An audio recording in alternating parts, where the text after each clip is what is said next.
بسم اللہ الرحمن الرحیم۔ بسم اللہ الرحمن الرحیم۔ عزیز طلباء اور طالبات، السلام علیکم ورحمۃ اللہ وبرکاتہ۔ امید ہے کہ آپ لوگ خیر وافیت سے ہوں گے۔ فقہی احکام کے دروس کا سلسلہ جاری و ساری ہے۔ ہم نے درس نمبر 66 کو پڑھ لیا اور درس نمبر 66 میں واجب غسل ہی پڑھے تھے۔ واجب غسل کے احکام کو بیان کیا گیا تھا اور واجب غسل میں بھی غسل حیض کی بات کی گئی تھی۔ تو آج کا درس بھی واجب غسل حیض کے بارے احکام کو ذکر کریں گے۔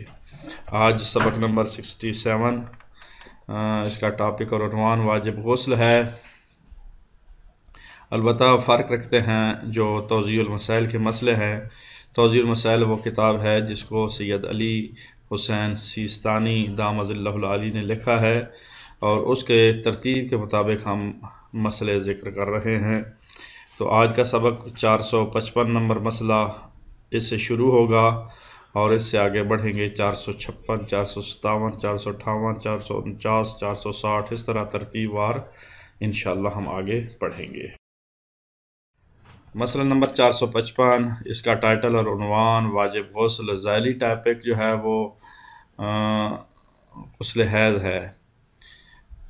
اس کا متن کچھ یوں ہے کہ اگر عورت نماز کے دوران شک کرے کہ حائض ہوئی ہے یا نہیں تو اس کی نماز صحیح ہے، لیکن اگر نماز کے بعد اسے پتہ چلے کہ نماز کے دوران حائض ہو گئی تھی تو جو نماز اس نے پڑھی ہے وہ باطل ہے، جیسا کہ اس سے پہلے ہم مسئلوں میں بیان کر چکے ہیں، پہلے اسباق میں بیان ہو چکا ہے۔ تو دوبارہ مسئلے کو پڑھ لیتے ہیں، انتہائی سادہ اور آسان ہے۔ اگر عورت نماز کے دوران شک کرے کہ حائض ہوئی ہے یا نہیں تو اس کی نماز صحیح ہے۔ بس شک کیا حائض ہوئی ہے یا نہیں، حائض آیا ہے یا نہیں تو نماز صحیح ہے، لیکن نماز کے بعد اسے پتہ چلے کہ نماز کے دوران حائض ہو گئی تھی تو جو نماز اس نے پڑھی ہے وہ باطل ہے، جیسا کہ ہم بیان کر چکے۔ مسئلہ نمبر 456، اس کا عنوان بھی واجب غسل اور واجب غسل میں غسل حیض ہے۔ عورت کے حیض سے پاک ہو جانے کے بعد اس پر واجب ہے نماز اور دوسری عبادات کے لیے جو وضو، غسل یا تیمم کر کے بجا لانا چاہیے غسل کرے، اور اس کا طریقہ غسل جنابت کی طرح ہے اور وضو سے کفایت کرے گا۔ بہتر یہ ہے کہ غسل سے پہلے وضو بھی کرے۔ انتہائی آسان اور سادہ، دوبارہ دہرا دیتا ہوں۔ مسئلہ نمبر 456، عورت کے حیض سے پاک ہونے جانے کے بعد اس پر واجب ہے کہ نماز اور دوسری عبادات کے لیے جو وضو، غسل یا تیمم کر کے بجا لانا چاہیے غسل کرے، اور اس کا طریقہ غسل جنابت کی طرح ہے۔ غسل جنابت میں شروع میں ہم نے بیان کیا گیا تھا کہ طریقہ وہی رہے گا لیکن نیت بدلتی رہے گی۔ تو وضو سے کفایت کرے گا اور بہتر یہ ہے کہ غسل سے پہلے وضو بھی کرے۔ جی نیکسٹ۔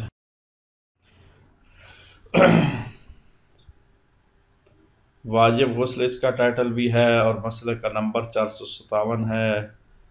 متن کچھ یوں ہے، آئیں پڑھتے ہیں۔ عورت کے حیض سے پاک ہو جانے کے بعد اگرچہ اس نے غسل نہ کیا ہو اسے طلاق دینا صحیح ہے۔ عورت کے حیض سے پاک ہو جانے کے بعد طلاق دینا صحیح ہے، اور اس کا شوہر سے مباشرت کرنا، جماع کرنا بھی صحیح ہے، لیکن احتیاط لازم یہ ہے کہ جماع شرمگاہ دھونے کے بعد کیا جائے، اور احتیاط مساوی یہ ہے کہ اس کے غسل کرنے سے پہلے مرد اس سے جماع نہ کرے۔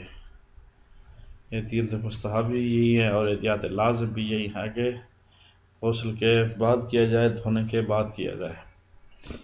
جب تک وہ غسل نہ کر لے وہ دوسرے کام جو حیض کے وقت اس پر حرام تھے، مثلا قرآن مجید کے الفاظ کو چھونا، اس پر حلال نہیں ہوتے جب تک غسل نہ کرے، اور اسی طرح احتیاط واجب کی بنا پر وہ کام بھی ہے جن کی حرمت کے لیے یہ ثابت نہیں ہوا ہے کہ طہارت کی شرط کی بنا پر ہے، جیسے مسجد میں قیام کرنا، یہ بھی وہ نہ کرے۔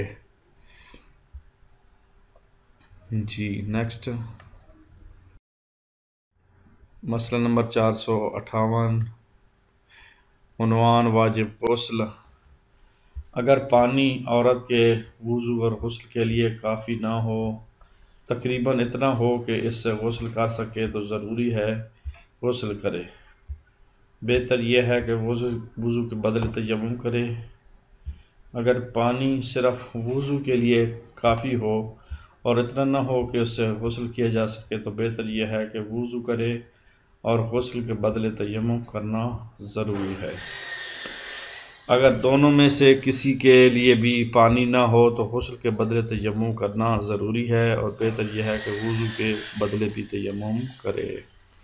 دوبارہ میں پڑھ دیتا ہوں آپ کی توجہ کی خاطر۔ اگر پانی عورت کے لیے وضو اور غسل کے لیے کافی نہ ہو، پانی کی کمی ہے، کسی جگہ شارٹیج ہے اور اتنا پانی ہو کہ غسل کر سکے تو ضروری ہے کہ غسل کرے۔ بہتر یہ ہے کہ وضو کے بدلے تیمم کرے۔ اب وضو کرنا تھا تو وضو کے بدلے میں تیمم کرے۔ اگر پانی صرف وضو کے لیے کافی ہو اور اتنا نہ ہو کہ غسل کیا جا سکے تو بہتر یہ ہے کہ وضو کرے اور غسل کے بدلے تیمم کرنا ضروری ہے۔ اگر دونوں میں سے کسی کے لیے بھی پانی نہ ہو تو غسل کے بدلے تیمم کرنا ضروری ہے۔ بہتر یہ ہے کہ وضو کے بدلے بھی تیمم کرے۔ تو دونوں کے بدلے میں تیمم جو ہے وہ ہو جائے گا۔ بس مسئلے کی نوعیت کو سمجھتے ہوئے غسل جتنا پانی ہے تو غسل کرے گا، وضو کے بدلے تیمم، وضو جتنا ہے تو وضو کرے گا، غسل کے بدلے اگر دونوں کے لیے ناکافی ہے تو پھر دونوں کے بدلے میں تیمم۔ مسئلہ نمبر 449 اس کا ٹائٹل عنوان بھی واجب غسل ہے۔ جو نمازیں عورت نے حیض کی حالت میں نہ پڑھی ہوں ان کی قضا نہیں۔ جو نمازیں عورت نے حیض کی حالت میں نہ پڑھی ہوں ان کی قضا نہیں، لیکن رمضان کے وہ روزے جو حیض کی حالت میں نہ رکھے ہوں ضروری ہے کہ ان کی قضا کرے۔ اسی طرح احتیاط لازم کی بنا پر جو روزے منت کی وجہ سے معین دنوں میں واجب ہوں اور اس نے حیض کی حالت میں وہ روزے نہ رکھے ہوں تو ضروری ہے کہ ان کی قضا کرے۔ منت کے اگر روزے واجب تھے تو پھر ان کی قضا جو ہے وہ لازم ہے۔ باقیوں کی روز منت کی وجہ سے معین دنوں میں واجب ہوں تو وہ ضروری ہے، لیکن قضا والے وہ دوبارہ کیے جا سکتے ہیں، البتہ نماز کی قضا نہیں ہے۔ 460 مسئلہ نمبر واجب غسل۔ جب نماز کا وقت ہو جائے اور عورت یہ جان لے یعنی اسے یقین ہو کہ اگر وہ نماز پڑھنے میں دیر کرے گی تو حیض ہو جائے گی تو ضروری ہے کہ فوراً نماز پڑھے، اور اگر اسے فقط احتمال ہو کہ نماز میں تاخیر کرنے سے وہ حیض ہو جائے گی تو احتیاط لازم کی بنا پر یہی حکم ہے کہ وہ فوراً نماز پڑھے۔ مسئلہ نمبر 461 اس کا ٹائٹل اور عنوان بھی واجب غسل ہے۔ اگر عورت نماز پڑھنے میں تاخیر کرے اور ایک مکمل نماز تمام مقدمات من جملہ پاک کپڑا پہننا، وضو کرنے کے ساتھ پڑھنے کا وقت گزر جائے اور اسے حیض آ جائے تو اس نماز کی قضا اس عورت پر واجب ہے، بلکہ اگر اس وقت داخل ہو گیا ہو جب کہ عورت وضو، غسل یا تیمم کے ہمراہ ایک نماز پڑھ سکتی تھی اور نہیں پڑھا تو احتیاطی واجب کی بنا پر اس نماز کی قضا کرے، خواہ تمام شرائط حاصل کرنے کے لیے کافی مقدار میں وقت نہ رہا ہو۔ لیکن جلدی پڑھنا اور کا مطلب ہے کہ اس کا دوسرا حصہ اگلے صفحے پہ ہے۔ تو ٹھہر کر پڑھنے اور دوسری باتوں کے بارے میں ضروری ہے کہ اپنی عادت کا لحاظ کرے۔ مثلا اگر ایک عورت جو سفر میں نہیں ہے اگر اول وقت میں نماز ظہر نہ پڑھے تو اس کی قضا اس پر اس صورت میں واجب ہوگی جبکہ وضو، غسل یا تیمم کے ساتھ 4 رکعت نماز پڑھنے کے برابر وقت اول ظہر سے گزر جائے، وہ حیض ہو جائے گی، اور اس عورت کے لیے جو سفر میں ہو طہارت حاصل کرنے کے بعد 2 رکعت پڑھنے کے برابر وقت گزر جانا بھی کافی ہے۔ لہٰذا میں مثال ایک پیش کی ہے سفر والی، ورنہ کوئی مصروفیت بھی ہو سکتی ہے اور اس کی عادت بھی اپنا ٹائم بھی ہو سکتا ہے، کچھ عادات عادی خواتین جو ہے وہ اپنا خون دیکھتی ہیں، تو ان کو لحاظ کرتے ہوئے وہ جلدی سے جلدی اپنی نماز وقت پر ادا کرے، ورنہ اس کی قضا کرنا اس کے اوپر واجب ہو جائے گی، پھر وہ نماز اس میں شمار نہیں ہوگی کہ حیض کی حالت میں اس کی نماز معاف ہے۔ مسئلہ نمبر 462، واجب غسل۔ اس کا ٹائٹل اور عنوان کا متن کچھ یوں: اگر ایک عورت نماز کے آخر وقت میں خون سے پاک ہو جائے اور اس کے پاس اندازاً اتنا وقت ہو کہ غسل کر کے ایک یا ایک سے زائد رکعت پڑھ سکے تو ضروری ہے کہ نماز پڑھے، اگر نہ پڑھے تو ضروری ہے کہ اس کی قضا بجا لائے۔ یہ بہت آسان مسئلہ۔ 462 نمبر مسئلہ دوبارہ پڑھ دیتا ہوں کہ اگر ایک عورت نماز کے آخر وقت میں خون سے پاک ہو جائے، بس 2 منٹ رہتے تھے نماز کے ٹائم میں، تو اتنا وقت ہو کہ غسل کر کے ایک یا ایک سے زیادہ رکعت پڑھ سکے تو ضروری ہے کہ نماز پڑھے، اگر نہ پڑھے تو ضروری ہے کہ اس کی قضا بجا لائے۔ اب ہم اس سبق کا خلاصہ پیش کرتے ہیں۔ جی، تو آج کے سبق کا یہ ہے کہ 455 مسئلہ نمبر ہم نے پڑھا کہ عورت نماز کے دوران شک کرے تو حیض ہوئی ہے یا نہیں تو اس کی نماز صحیح ہے، اور پھر 456 مسئلہ نمبر پڑھا کہ عورت کے حیض سے پاک ہو جانے کے بعد اس پر واجب ہے کہ نماز اور دوسری عبادت کے لیے وضو، غسل یا تیمم کر کے بجا لانا چاہیے، اور مسئلہ نمبر 457 پڑھا کہ عورت کے حیض سے پاک ہو جانے کے بعد اس نے غسل نہ کیا ہو تو اسے طلاق دینا صحیح ہے، اور اسی طرح مسئلہ 458 پڑھا کہ پانی وضو اور غسل کے لیے کافی نہ ہو تو جتنا وہ میسر ہو وہ انجام دے، باقی کا تیمم کرے، اور مسئلہ نمبر 449 پڑھا کہ جو نماز عورت نے حیض کی حالت میں نہ پڑھی ہو ان کی قضا نہیں ہے لیکن روزوں کی قضا ہے، البتہ وہ روزے جو قضا اس نے منت اور معین کے لیے۔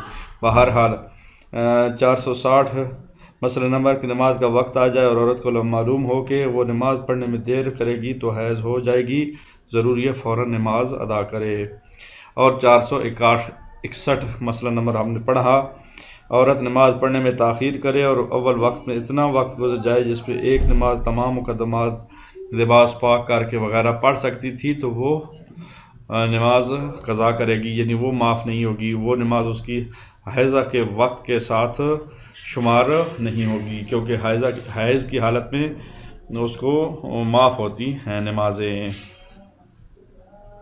اور اس سبق کا آخری مسئلہ ہم نے پڑھا کہ اگر ایک عورت نماز کے آخر وقت میں خون سے پاک ہو جائے اور اس کے پاس اندازاً اتنا وقت ہو کہ غسل کر کے ایک یا ایک سے زیادہ رکعت پڑھ سکے تو ضروری ہے کہ نماز پڑھے، اور اگر نہ پڑھے تو ضروری ہے کہ اس کی قضا بجا لائے۔ اب آخر میں ہم جو ہے اس سبق کی تمرین کی طرف بڑھتے ہیں، مشق کی طرف، اور تمرین آپ کے سامنے ہے۔ تمرین کا مقصد اور ہدف یہ ہوتا ہے کہ سبق کی ریپیٹیشن ہو جائے، سبق کی دہرائی ہو جائے۔ جب سبق کی دہرائی مقصود ہے تو پھر سبق سے ہی تمرین بنائی جاتی ہے، اور سبق سے ہم نے یہ 3 سنٹنس لیے ہیں تاکہ آپ خالی جگہ پر کر سکیں۔